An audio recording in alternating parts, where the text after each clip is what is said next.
Manever I say ma PENDREAM TV. PENDREAM TV there, I see them yopo. This particular issue is one that you have been consistent about the decision by the bank to sell some of its gold. But before that, what Sammy Gyamfi has been talking about, well, much of the morning. Can I deal with that sale of gold matter? Then I can leave your panelist. I'll come to that. Look at this. This should be what has been the outcome. In fact, this is what has been the outcome of the Bank of Ghana's economic cost in 2025. These indicators. But for that, would have been at the worst place than we are now. Oh, if we were at a worse place, that would be an indictment on the government. Okay, government is supposed to manage the affairs of the nation for the greater good of the most people. All right, so some people would go down, some people would go up, but you're supposed to work for the greater good of the most people, and you're a manager. Now, I don't run defense for the previous government when it comes to how they manage the economy. I think it was abysmal, okay, but all of us here are lawyers. We say there are matters of fact, and then there are matters of law. In ordinary language, there is what actually happened, and then there is the explanation for it. Okay. What has happened now is that the economy is better. I don't have those arguments. Question, how did it happen? The three people say, you understand? And honestly, I have on many occasions said, we're in a better place. My only problem with Sammy and his colleagues is their tone, okay, and sometimes the way they politicize these things. They say when the frog dies, you see its length, all right? I'm saying these things because, you see, when you talk about things like profit and loss, if you are accountant A and I am accountant B, we look at the same set of figures, we will arrive at different profit and loss figures, depending on how we approach it. So people say profit is an opinion. If you say you've made 10 cedis profit, it's your opinion. Somebody will come and read the same set of facts and conclude that you've made 2 cedis profit or you made a loss. Okay? Mm-hmm. Who feels it knows it. The extent of your management or the effect of your management is about how people feel today. My only problem, I've said it so many times, is what you are doing sustainable? You don't sell your house to buy food. When you are finished, where will you live? Is it sustainable? And I've made the point that today we are selling gold designed to make losses. Sammy has explained it at length. Okay, but I worry. Okay, and strategy is strategy. There are times you go to war and you know the battles you will lose, but you lose them because it helps you lose battles to win wars. So again, when it's said and done, imagine this. Imagine the next MPP government comes into office. They will clearly scrutinize all the things that Sammy has said. They will not be saying what Sammy is saying and explaining the facts the way Sammy is explaining now.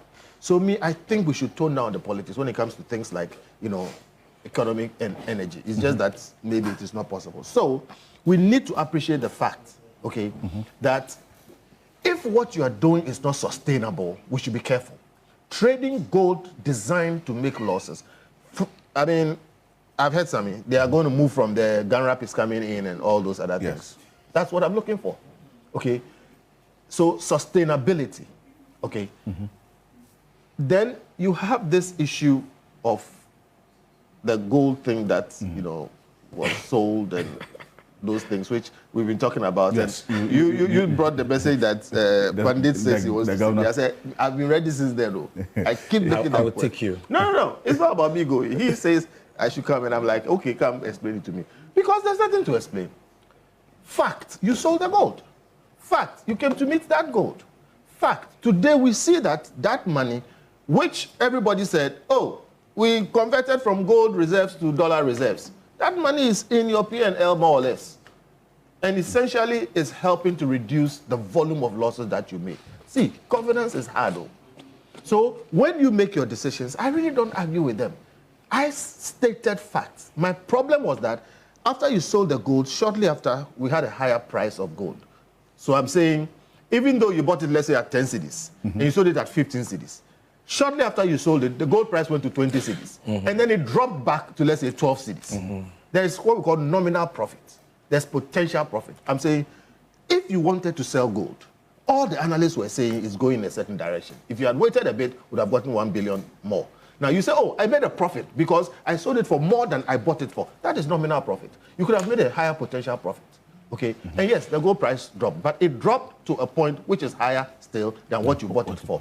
And the final thing is that that gold was meant for reserves. You said you sold it because you wanted to rebalance our reserve portfolio, but it ended up in your P&L and it reduced your losses. Question, is that sustainable?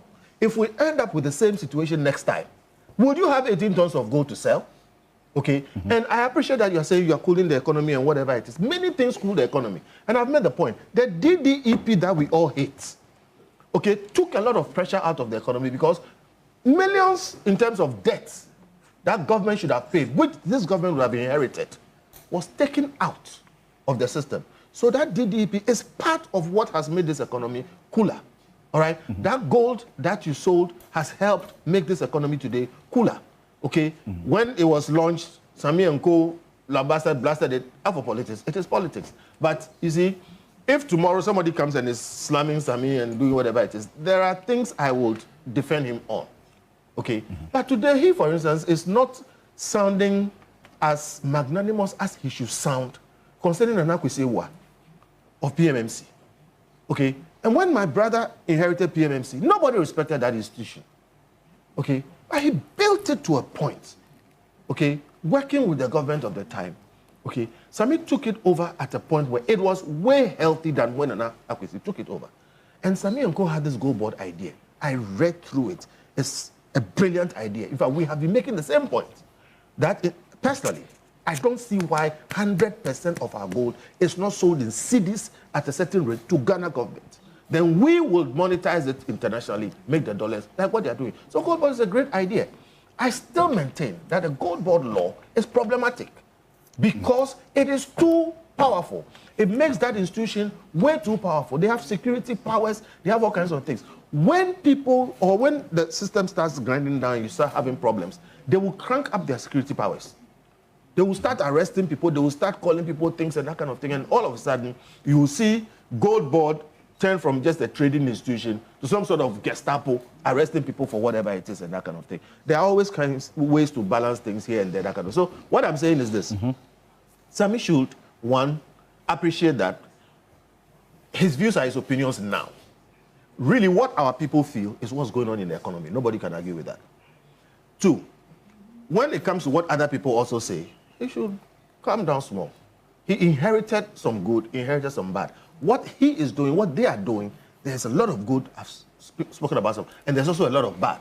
I sat here and said, and he got on air and blasted me. What he's calling small-scale gold, which they are mopping up, which is a good thing, but there are two sides to every coin. You are mopping up small-scale gold. Google it today. It has been said 60 to 80% of that small-scale gold is galamsey. So I'm saying, look, I've said elsewhere that we've lost the galamsey fight. And given that we are mopping the gold and at least making some benefit that we were not making from galamsey, which is mopping it up together for it, what we should be doing now is for Gold Board and Co. to actually set up reclamation teams. Go out, spend some of the money to reclaim the space and put some things there. But they have fought me on this issue, saying, no. As if to say, the small-scale gold you are buying, there's no galamsey inside. Or at least it's not even majority galamsey. But the records are there. Okay? So there is another side to everything. And when we play too much politics with these things, it kind of, comes back to bite. Me, I think we should have what we call in Imani a rational elite consensus. Bipartisan. That look, this is how we are going to handle our economy going forward, this way and that way. The way they blasted Dr. Baumia and Co. for the gold thing. And by the way, the gold for oil, gold for reserves and that kind of thing, they were not perfect. They were not perfect. We had things to say about them. I mean, it was arbitrage trading, a couple of things, it wasn't well. But the idea was clearly good. And that's what they've taken up, that's what they've improved. That is what governance is about. That is what governance is about. But Sammy slams them as if these were people from hell who came and destroyed the whole country. What he inherited if it was a destroyed country, he wouldn't be able to do in less than 2 years what he's able to do. Okay? And I hope that the next government that comes picks up from where Sammy left off, okay, and moves us into the next level. That's how we make development. In this country, we go forward and then we come back because everybody is slashing everybody. All right? So see, facts are sacred. Okay? Economy is better. But two, they have pumped in billions of dollars worth of gold money to make this economy stable. That's what I call Makala economics. When I say Makala economics, it's not sophisticated.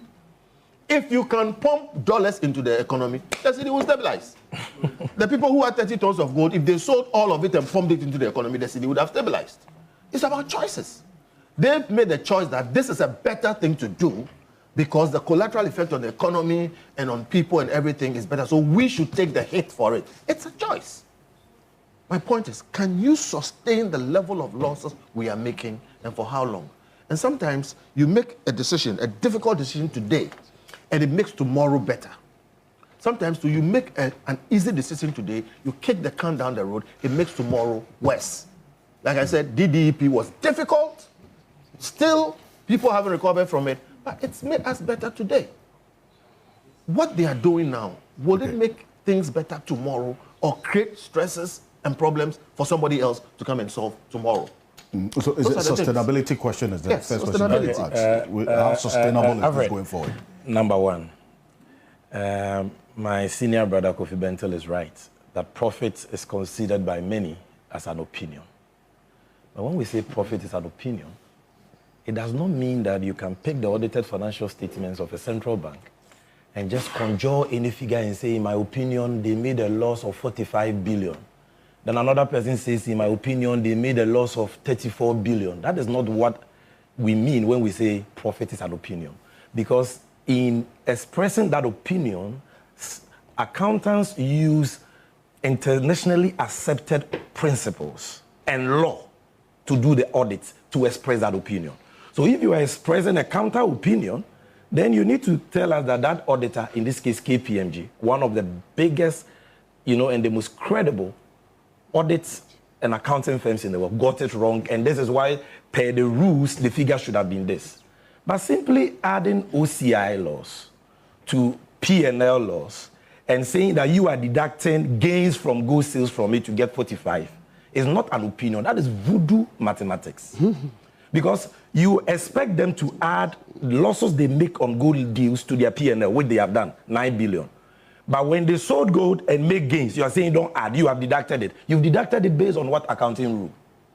So when you say profit is an opinion, it doesn't mean that you can wake up from your bed and say somebody made profit or loss of 100 billion and you don't have any rules, any law, any basis for it. That's number one. Number two, also we try to get Maria one right now.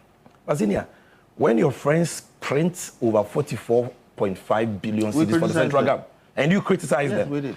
And a central government come and must mop up that excess liquidity to bring inflation from 23.8% to 3.4%, which saw a reduction in food prices by 32% according to AGRA in 2025. And when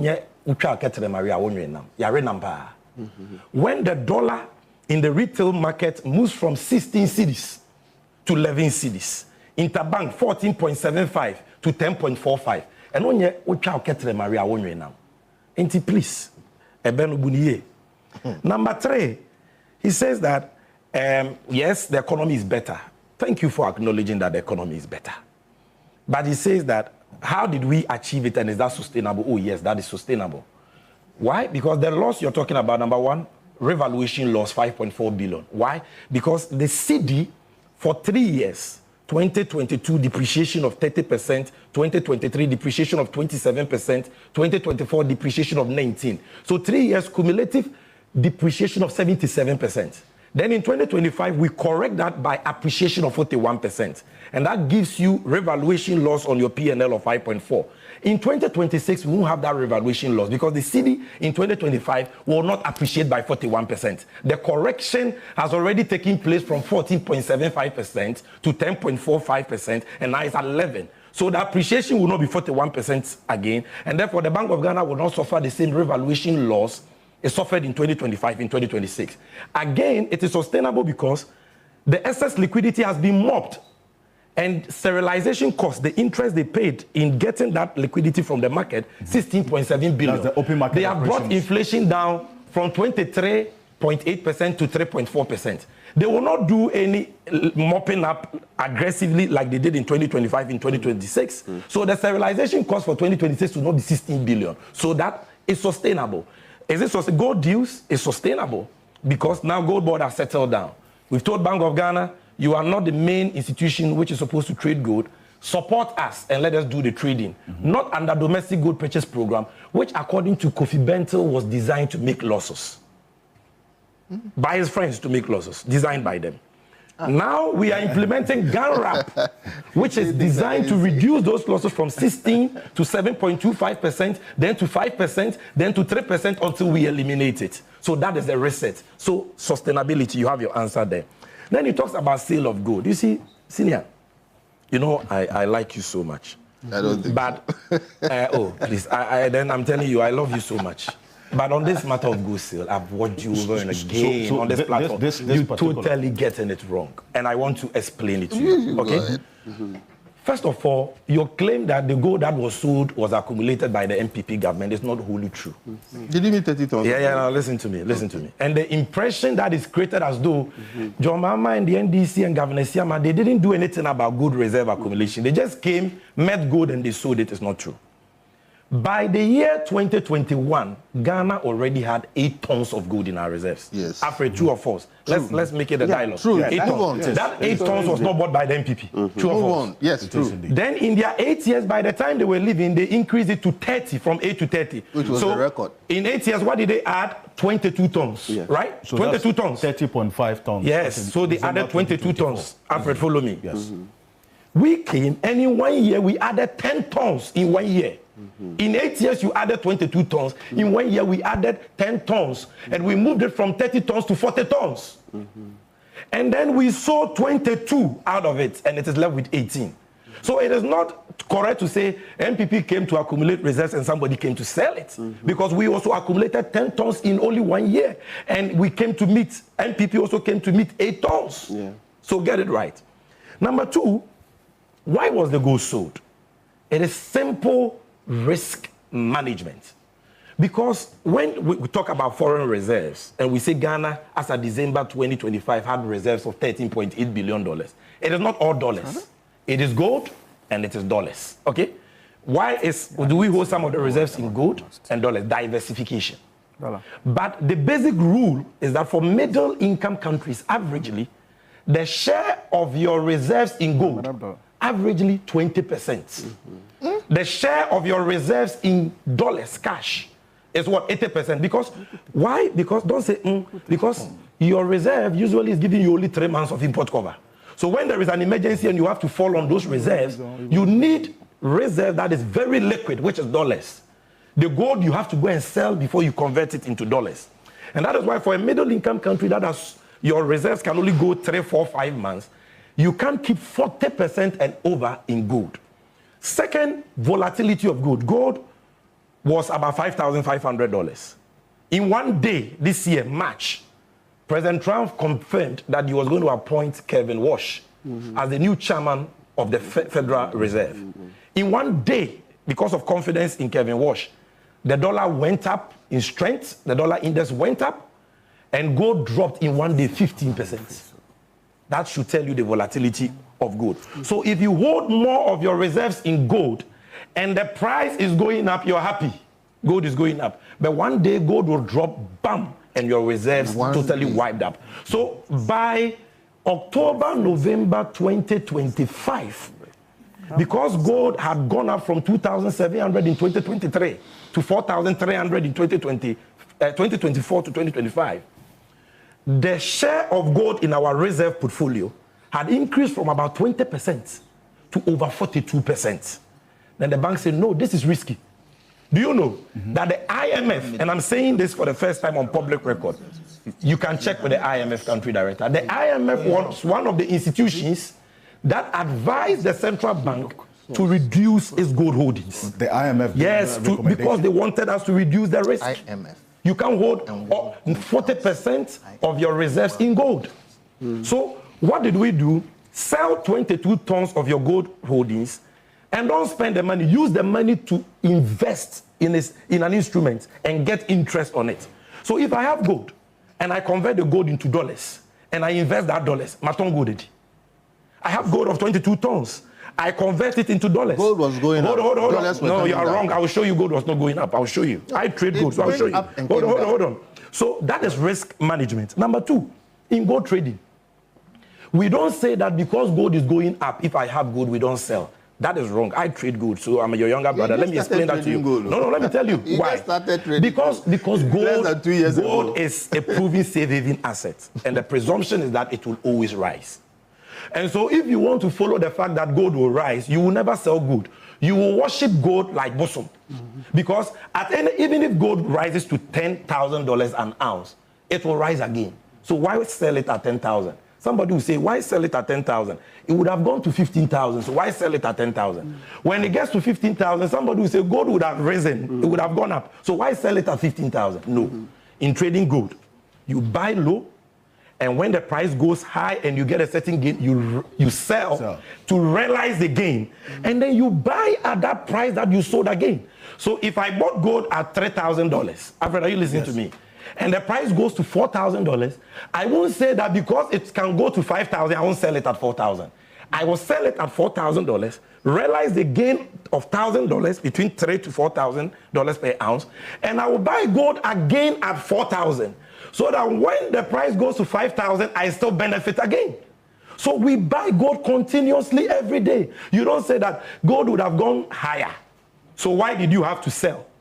But it could have also come lower. And in fact, let me tell you this. In 2025, gold went up 65%. By November, the market was predicting that that surge, that bullish run, was going to be corrected, was going to be reversed. And that prediction was apt. The reason why the reversal didn't happen in January, February, March, because we woke up one day and Donald Trump went and arrested Maduro of Venezuela. Donald Trump declared that he wanted Greenland. And that tension was what drove gold up inorganically. And later on, when Iran war came and oil prices were going up and the dollar was strengthening, gold collapsed. So don't say that there wasn't grounds for the Bank of Ghana to sell. Again, they said, we've sold the gold to some people, and we are going behind to buy it, please. For the records, the gold was sold to Citibank of America. Citibank, you know them, you are well exposed, well traveled. Citibank, Canada. We sold it to BIS. We sold it to BIS, the Bank of International Settlements in Switzerland. Bank of International Settlements, Canada. Listen to me very well. And when we sold the gold, the dollars we got, he says that we didn't add it to reserve, we added it to profit and loss. Oh, you've deviated. Because when we sold the gold, the proceeds went back to reserves and invested. The gain is what is 9.5 billion, which is in profit and loss. You understand? So I bought gold at 3,000. I sold at 4,000. The gain I made, which is $1,000, will be in my P&L. But the 3,000 that I used to buy the gold, which I have now sold, is in my reserves and invested. In fact, including the gain or invested. You understand? Then they say that we are buying it back. The gold we sold is gone. Citibank, BIS, nobody's buying it back. But what are we doing? We are still buying gold from large-scale mining companies under GANRAP. Look, if the gold was in the reserve and we were worshipping it like an idol, we would have still bought gold at 4,007 today, true of us. Would we tell large-scale mining companies that we have gold in our reserve, so we are canceling our gold reserve accumulation program, we won't buy gold again? Even if gold goes to $20,000 an ounce, we will still buy gold. Because we are a gold producer, and we are deliberately using gold to build reserves. So at every time you buy gold, and the gold we are buying is not from those who we sold the gold to. We are buying it from small-scale miners, which we convert it into dollars, and we are buying it from large-scale miners, which we put in our reserves. So number one, you are wrong. We didn't come to meet MPP accumulated gold reserves that we did nothing, we didn't add anything, and we sold. MPP came to meet 8 tons. In 8 years, they added only 22 tons. We, in only 1 year, added 10 tons. And you sold how many tons? And we sold 22 tons. You sold how much in 1 year? 22 tons. And that 22 tons... So you don't even know. The first time... Listen to me, Alfred, listen to me. The first time... Kofi, hold on. If you bring 10 and you sell 8, you have left 2. Hold on. Kofi, The first time the Bank of Ghana sold its gold, part of its gold reserve was December 2022. Were you in this country? They sold their gold to get liquidity because they didn't even have money to spend. December 2022, the Bank of Ghana was broke. It went into its reserve and sold gold for $140 million. You didn't even know. Into almost a ton gold. Listen to this. Listen to this. So it is a conversion of your reserve from gold into dollars. And then investing the dollars. Then you didn't sell it to Infichire Company. You sold it to Citibank of America and the Bank of International Settlements. And the money you got is invested. And you are still buying gold at every price. So if gold should go to 10,000, we will not lose because we are still buying gold and we will get that appreciation. Nobody buys gold and worships it like an idol because gold is presumed to always go up. Then you will never sell any gold you buy. Okay. So let's understand the thing about you came and met gold and you've sold it. Look, if we are interested in keeping gold in our vaults and worshipping it as an idol. Nobody has said that too. I alone, without the Bank of Ghana, in 2 months, March, April, I didn't ship gold. Do you know the gold I had in my vault? 15 tons of gold. Just 2 months. But the central bank says we want this gold rather in dollars. Because we'll be pesika kofa nyema, money good, we money dollars. Okay. So for a middle income country, liquidity, what is most liquid is dollars. Gold is secondary. Also because of the volatility. You understand? So people are just misinforming Ghanaians. I'll come to you. But Mr. It's not like that. I'll bring you in here and kindly brief position for me so that it will be clearer and better for you. No, I'll come to you. No. So the reference is to what the Bank of Ghana inherited in terms of the state of the economy and what it has had to do to get the indicators trending the right direction. And that's what Sammy Gyamfi has been referring to as the reason for the loss that the Bank of Ghana incurred in 2025, the economic cost of the decision to get us to this point. This was where we were in terms of the picture of the economy as of the end of 2024. Gross international reserves, a little over 4 months of import cover, current account, inflation, and then also public debt, over 61.8% of GDP. Then the bank in itself, the Bank of Ghana itself, position as of the end of 2024. Now they've had to take a decision of tightening monetary stance in the open market economy that we have seen with the open market operations that had cost the Bank of Ghana, and then also having to address the excess liquidity to bring down inflation. All of this came with a cost, which we are seeing on its books. You say that the sustainability is an issue to look at, and the fact that the figures trending towards statistics trending towards the right direction does not reflect in lives trending towards the right direction. Why is that? Fred, good morning, and good morning to my colleagues and brothers in the studio. Good morning to Sammy, Kofi, Bentil, and the rest, and your viewers. I've listened to Sammy very closely, and I think that he's arguing the economy perspective of the matters, how these laws were incurred.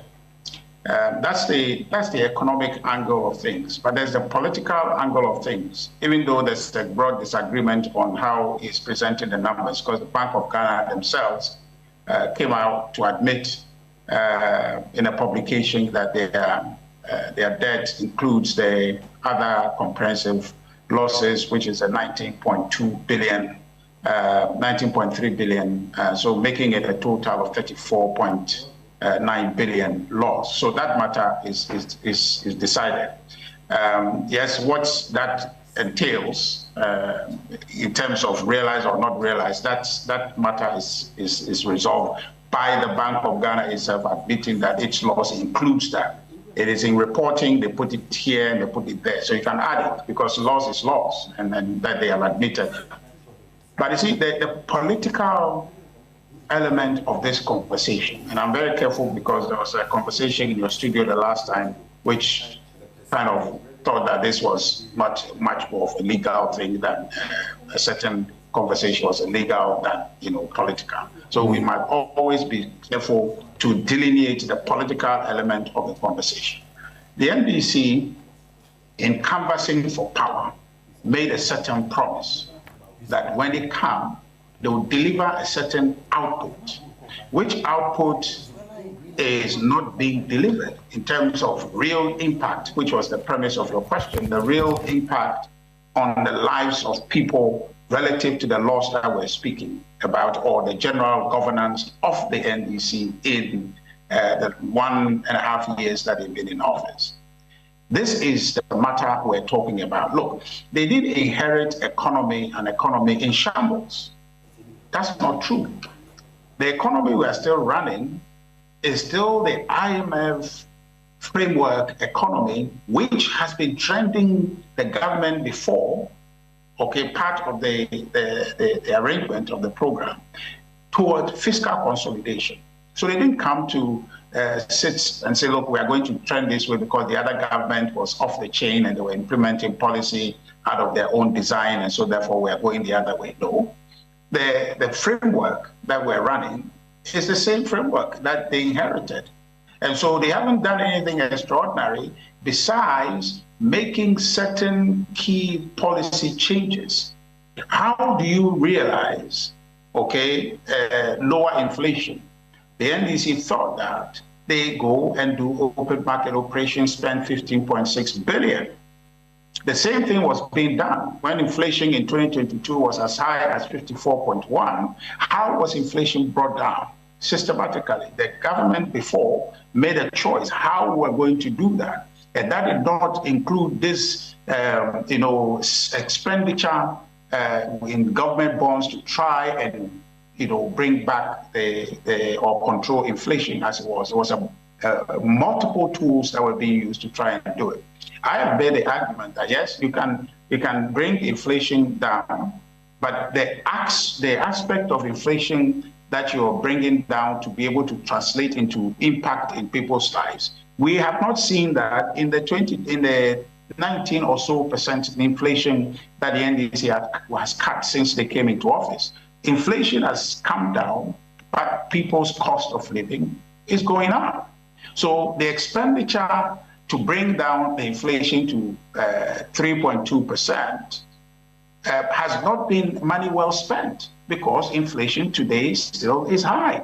So what is the value of that inflation that you have brought down? Really, that cost is going up. So the political element of this is that, one, we don't trust the NDC, because the last time when the Bank of Ghana made a loss, they argued as though that was haram, that Bank of Ghana has made any losses. And they went as far as saying that the governor, then Dr. Anderson, and his deputies should resign. If today they are rationalizing a debt or losses by the Bank of Ghana, is it okay with the position others have taken? Never mind MPP, but the position others have taken in relation to that loss that they have made, to say that this government has been incompetent or has mismanaged to incur this loss, would they agree? If anybody has said or is saying today that the Bank of Ghana governor Dr. Siama should resign, would that constitute a position they will agree? And so the political element of this conversation is that the NDC cannot be trusted. They are being measured by their own narrative and political conversation in the past, which created the impression for Ghanaians that they can manage the thing better. So when NDC is in government today, our minimum expectation is that they will manage that bank not at a loss, especially when they inherited the bank where I think in 2024, the loss reported by the bank was somewhere about 9 billion. So the expectation is that they will bring it down, not add to it. So they took it from 9 billion okay, which the former government, governor of the Bank of Ghana has brought down from about, I think about 50, or is it 50.8 or so, consistently down to 9 billion. You don't take it from 9 billion and reverse it to 16 billion, essentially 15.63 billion, and then say that you should be applauded for that. So clearly, there's a loss that has been made. You can explain that loss away, but in your own terms, to say that this and that and this has happened, but it doesn't take away the fact that that loss has been occasioned. And that loss was occasioned on the back of your claim that you will manage the thing better. So today, if you put the two environments together, I promise I will do it. I know how to do it. The person who is managing the economy now can't manage it. And then you come to take it in the first year, not even the second year. First year, you took it that I can do better, and it was given to you. Then you take that economy and run it backward. You have not delivered. You have not performed. So when people are raising concerns about this, you don't come and moralize to us. You don't come and tell us as though that you know better than everybody, because the evidence on the ground suggests that you don't know how to manage the thing the way you said you do. So the loss we have seen now goes to the NDC's performance as evaluation to say that what you told us is not what you have delivered. So the NDC should take this and realize that they promised one thing and they delivered another, and what they have delivered to Ghanaians is not acceptable. It is not the forward delivery that they promised us. It's a backward delivery, and so that's the point. So you can explain and go up and down, but the truth is that what you promised, you have not delivered. And if you have not delivered what you promised you would do, then you have failed. No, if you say they've run the economy backwards, what do you mean? Yeah, I'm talking about the bank. The bank loss that we had, okay, in 2024, vis-a-vis 2025. If you see the performance of the bank in 2024 vis-a-vis 2025, we had gone back in terms of increasing the debt. Okay. So this debt trajectory from you referenced is 2022, and I'll come to you. Yes. Sorry? 2022, you said in terms of the debt, 2022 over 60.8 billion. 60.8, yes. 2023, it reduced to over 10.5 billion. 2024, almost over 9.4 billion, about 9.49 billion. And then 2025, we're talking about the 15.6 billion. So, now the Bank of Ghana, there's an admission statement which I can just read it to you on my drawing line. Says that they admit the 19.3. Added to that, their debt is at 34.9 billion. No, and we make the argument that Sammy can disagree, which is fine, that the additional 9 billion added to make it 44 billion is not operating profit as it's were in the true sense. So therefore, we add that in absence of that, this will be your true debt. So we maintain 44 billion. He can say what he wants to say, but we are saying that you said when you come, there'll be zero debt. You can manage the place. The place will not be a crime scene. But today you have come, it's more a crime scene than it was in 2024. That's what we're saying. So if by your own measure, somebody incurred a debt and you say that that person ought to be fired, ought to be let go, then today your debt, after you have promised that you can do better than the government in place, then now you should actually not be told to go. You should fire yourself, because it's as much a crime scene, in fact, a worse crime scene than you inherited it. 34.9 billion, and when we do our calculation, 44 billion, that loss is worse a crime scene that you inherited. So truly, I think that when you mix the issue, then Sammy goes into this explanation which says that, oh, this is the situation, this, that, and try to explain technical stuff. It gets people confused. But look at the promise they have made, which is the politics. Here, where when you go to discuss all this accounting, you can bring all the experts, including Kofi Bentil and Sammy, they can discuss that. But we're looking at the person who is managing the affairs of the bank and the country, and what the person came into office on, the vehicle they brought to office. That vehicle promised a certain delivery, which delivery we're not seeing. And so to that extent, you can come and tell us anything till Sammy gets blue in the face. it will not materialize because this is not what you promised.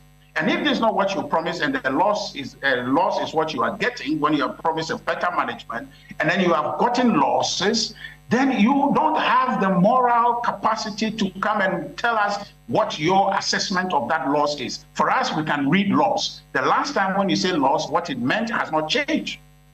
Okay, what loss meant? When the NDC was in opposition, they were announcing loss, a Bank of Ghana is a crime scene. That definition has not changed. It's the same definition today. And so we're applying that to them. And so when they come back and tell us, I think that they are missing the point. And they are missing the mood of the country. The people of Ghana are not interested in your explanation. Okay? They are interested in how we are going to fix the situation. Okay. And once you from where we sit, you have mismanaged it. It's not so much about in us analyzing the economy or assessing the economy. Yeah. It's not so much about what you say. It's a lot more about how people feel, right? Based on your own experience, you say the economy hasn't improved in any way.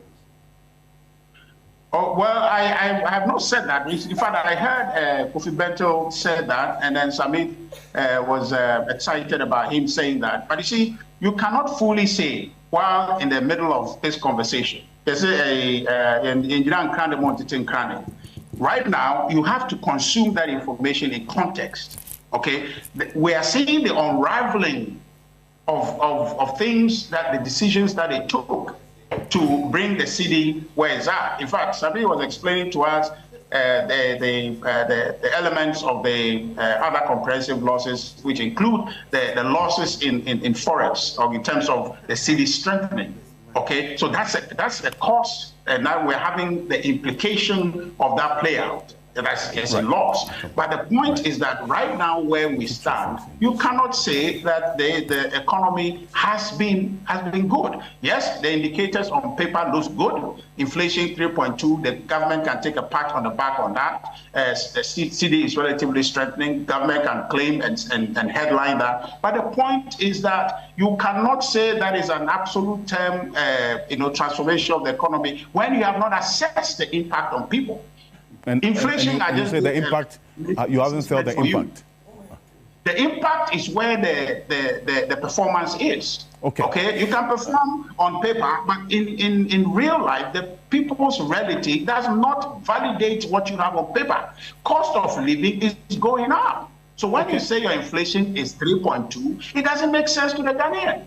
When you say that the CD-dollar relationship is strengthening in favor of the city, and cost of living is going up, and spare parts cost is going up, and commercial transport owners want to increase price, and government is forcing them don't. They are operating their business, they see their cost is going up. It's not only fuel that is increasing their cost. Okay. Spare parts is increasing their cost. Spare part is not manufactured in Ghana. And so if the city is strengthening, and the same city, strengthening city is underlining the import of spare parts, and yet cost of spare parts is going up such that transport owners want to increase transport costs, then it means that exchange rate position that you're canvassing has not translated. And so people have not felt it. And it's only at that point that you can make any claim. But right now, the claim they make on paper is at variance with what is happening in the real economy. So when you say the economy has performed, you cannot say so conclusively, but you have to be careful to qualify it and say the economy it looks good on paper. But in practice, it doesn't. Right. It doesn't. That's Richard Ahiagba's verdict on the state of the economy. Good morning to Richard. So when the Alliance for Green Revolution Africa, AGRA, an independent international body, did a market survey and measured the changes in food prices from December 2024 to December 2025, and came out with their reports that on average, food prices had reduced by 32%. That was what? What were they talking about? That is abstract. That is not real. They did the analysis in a market on Pluto. It says the reality is not being felt. But the reality the reality has to do with prices of food. And the data, AGRA, this is not, I'm not even quoting Ghana Statistical Service, who are telling us that food inflation reduced from 27% in December 2024 to 4.9% in December 2025. I'm talking about Agra. Look, Joy News and TV3, you have your own publications that you do on monthly basis. Food prices, ally. Go and check that. Don't you go to Makola and Choco to compare those tomato, rice, maize, all of them coming down significantly. And this man who is living in his own bubble, okay, he says reality doesn't Alice reflect, in Wonderland. His reality doesn't reflect what you're talking about. Then maybe we don't know what his reality is, okay? The man who needed 16 Ghana cedis to get $1 to go and import spare parts. Today, he needs 11 cedis, maximum 12 cedis to get $1 to import that same spare parts. And you are saying it is not reflecting in his reality. What is your understanding of reality? Put that aside. And he says, oh, politics. He is not able to even discuss or impugn the analysis I have done of the BOG audited financial statement. All he's saying is that once upon a time, the BOG made losses. And Sammy Gyamfi and his friends said the BOG was a crime scene. Sammy Gyamfi and his friends said that Addison should resign, and we embarked on a demonstration. So today, if the BOG has made losses, then we cannot see something differently. Alfred, are you listening? If you are sitting in your car and somebody comes to knock the bumper of your car and you get an accident, is it the same as you going to drink excessive alcohol and driving recklessly and crashing your car? In the two cases, there is a car accident, there is a car crash. But are the two the same? No. In your case, we made politics out of it and we demonstrate, rightly so. Why? Because you made a loss of 60.8 billion. Not because the CD appreciated. No, the CD depreciated by 30% and inflation was 54%. Why? Because the Bank of Ghana, Addison, printed 44.5 billion CDs in 2022 alone, per his own admission, in breach of Section 30 of the Bank of Ghana Act for Kenoforiata to waste. And when it was time for Akufo-Addo, Kenoforiata and Bawumia to pay that money, pay interest, they said they will give Bank of Ghana haircuts, they won't pay. And so that led to the 60.8 billion loss the Bank of Ghana suffered. And in the midst of that loss, you said you were going to build a new head office at $80 million and you ended up spending $250 million. Tell me, were we right to demonstrate or not? In the case of 2025 under Johnson Esiama, Dr. Johnson Esiama, has he and his deputies and his team, that wonderful team of national heroes, patriotic, diligent minds, have they printed even one CD for Atufosen and John Mahama to spend? They've not printed any money. Have they incurred losses because they printed money for the government and the government failed to pay through DDEP, for which reason they have recorded losses? No. So the two conditions are not the same. We were right to, if Governor Addison goes on, Governor Esiama goes on a money printing spree like Addison did and plunges the Bank of Ghana into losses, I will lead a demonstration against him. He has not done that. He has only incurred 15.6 billion operating loss because he has been so effective in discharging his responsibility. The CD appreciated, and because the CD appreciated, his dollar-denominated assets lost value, 5.4 billion. He's been so effective in mopping up excessive liquidity to bring down demand pool inflation. On overall headline inflation from 23.8% to 3.4%, and therefore incur sterilization cost of 16 billion. That is not something to demonstrate about or to attack him about. Then finally, he says that the bank was doing well and we have taken the bank back. Okay. You were doing well because in your other operating income, as I showed with the data, do you know that the Bank of Ghana under the MPP 2024, they made profit of 4 billion because the CD depreciated and Ghanaians suffered. Which you mentioned in earlier. the P&L, they made another profit from CD depreciation of 2.1 billion. In the OCI was 10.5 billion. In the profit and loss, they made profit because of the depreciation, 2.1 billion. We have made a loss on the profit and loss, 5.4 billion, because of the CD appreciation. And only Ghanaians will judge. You see, at the end of the day, it is about what Ghanaians are feeling.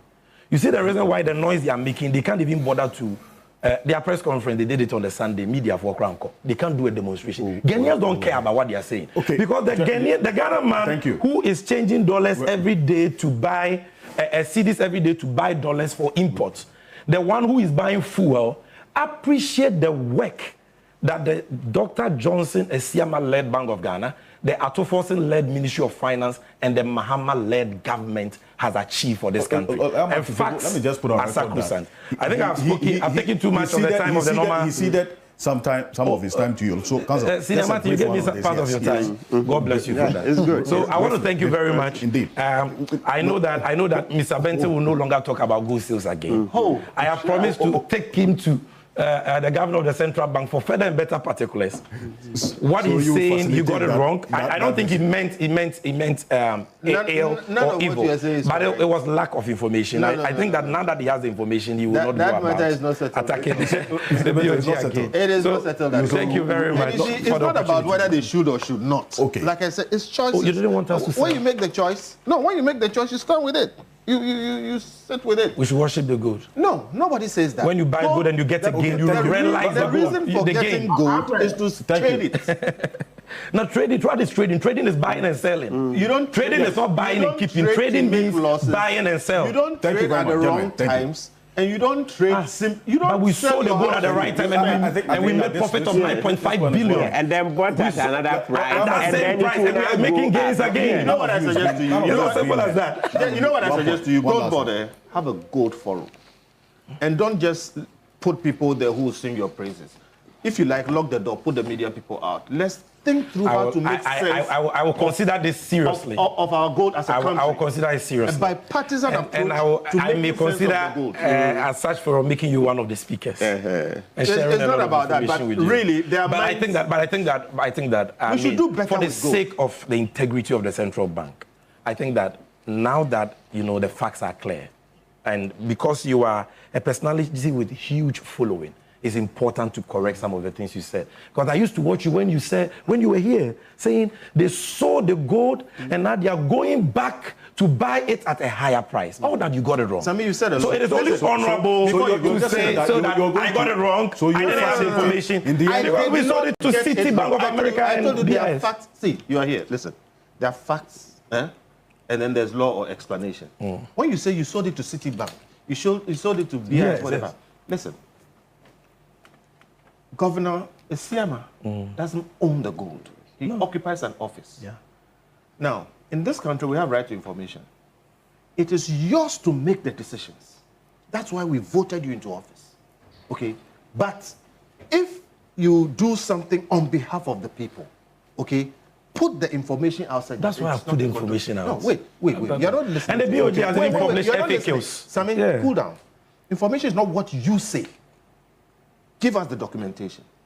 Show that you sold this at this price to Citibank, okay? You sold this at this price to BIS. Yeah. It's not Sammy sitting down and saying it. And you facilitate the visit. But you can also found out here. So you don't worry. We'll settle it off. We'll get you the information. So you said you facilitate. We'll get you the central bank. No, we'll make it happen. We'll make it happen. Thank you very much. And let's donating my time. Yeah, it's good. Thank you very much. Thank you, Mr. Ahiagba. Dedi kama amena PENDREAM TV ase. Na so far so good. Say open online portal e wo Ghana. Nipa share, nipa follow, nipa comment here. To my best of knowledge, without any biases, PENDREAM TV.